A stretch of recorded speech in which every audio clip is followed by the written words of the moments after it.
வணக்கம். இன்று 2024ஆம் ஆண்டு வைகாசி மாதம் 24ஆம் நாள் வியாழக்கிழமை. சன்ரைஸ் சூரியோதய ஒலிபரப்பின் ஜெர்மனிய செய்திகள் வாசித்து வழங்குபவர் குணவிஜயா சுரேந்திரன். ஆப்கானிஸ்தான் மற்றும் சீரியா போன்ற பாதுகாப்பற்ற நாடுகளுக்கு கடுமையான குற்றவாளிகள் மற்றும் ஆபத்தான நபர்களை நாடு கடத்துவதற்கு ஆதரவாக அதிபர் ஒலாஃப் சோல்ஸ் புண்டஸ்டாக்கில் பேசினார். அத்தகைய குற்றவாளிகள் நாடு கடத்தப்பட வேண்டும், அவர்கள் சிரியா மற்றும் ஆப்கானிஸ்தானில் இருந்து வந்தாலும் கூட என்று சோல்ஸ் தனது அரசாங்க அறிக்கையில் கூறினார். இது போன்ற சந்தர்ப்பங்களில் ஜெர்மனியின் பாதுகாப்பு நலன்கள் குற்றவாளியின் பாதுகாப்பின் ஆர்வத்தை விட அதிகமாக இருக்கும். மத்திய உள்துறை அமைச்சகம் ஆப்கானிஸ்தானின் அண்டை நாடுகளுடன் நடைமுறையில் செயல்படுத்துவது குறித்து பேச்சுவார்த்தை நடத்தி வருகின்றது. கடுமையான குற்றவாளிகளுக்கும் பயங்கரவாத அச்சுறுத்தல்களுக்கும் இந்த நாட்டில் இடமில்லை.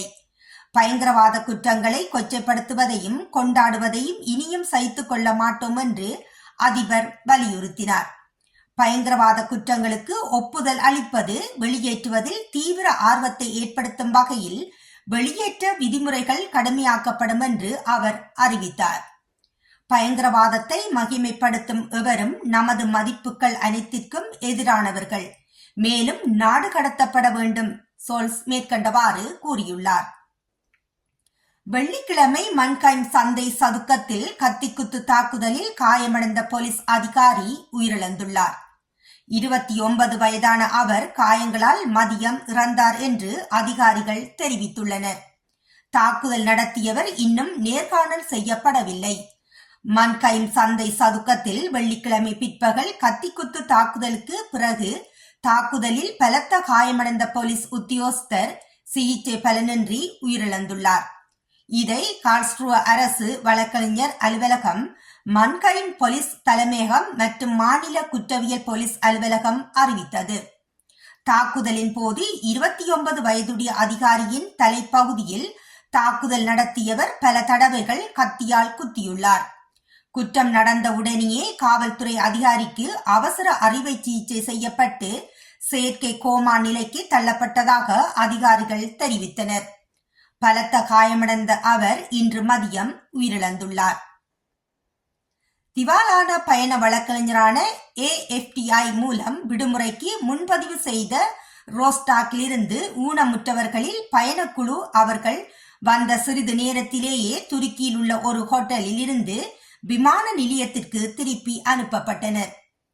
துருக்கியின் அண்டலியாவில் ரோஸ்டாக்கின் பயணக்குழுவானது ஐரோப்பிய பயணக்குழுவான FTIயின் திவால்தன்மையின் விளைவுகளை நேரடியாக அனுபவித்தது. நாங்கள் வீடற்ற மக்களைப் போல் தூக்கி எறியப்பட்டோம் என்று ரோஸ்டாக் அவுட் பேசன்ட் அசிஸ்டியேட் லிவிங்கிலிருந்து வியாழன் அன்று NDRக்கு மத்தியாஸ் சுக்ரே தெரிவித்தார். இது ஒரு விசித்திரமான சூழ்நிலை என்று அவர் கூறினார். 18 மனநலம் குன்றியவர்களுடனும் மற்ற 3 பராமரிப்பாளர்களுடனும் ஸ்ட்ரே பயணம் செய்தார். FTI உடன் ஒத்துழைக்கும் ரோஸ்டாக்கில் உள்ள ஒரு பயண நிறுவனம் மூலம் அவர்கள் தங்குவதற்கு முன்பதிவு செய்திருந்தனர். நாங்கள் விடுமுறை இலக்கை அடைந்த போது பயண வழக்குனர் தங்குமிட செலவுகளை செலுத்தவில்லை என்று மாறியது. பின்னர் அவர்கள் அறைகளின் விலைகளுடன் கூடி காகித துண்டுகளை எங்களுக்கு கொடுத்தார்கள் என்கின்றார் சுக்ரே. இதற்கு நாங்கள் இப்போது பணம் செலுத்த வேண்டும் என்று அவர்களிடம் கூறப்பட்டது.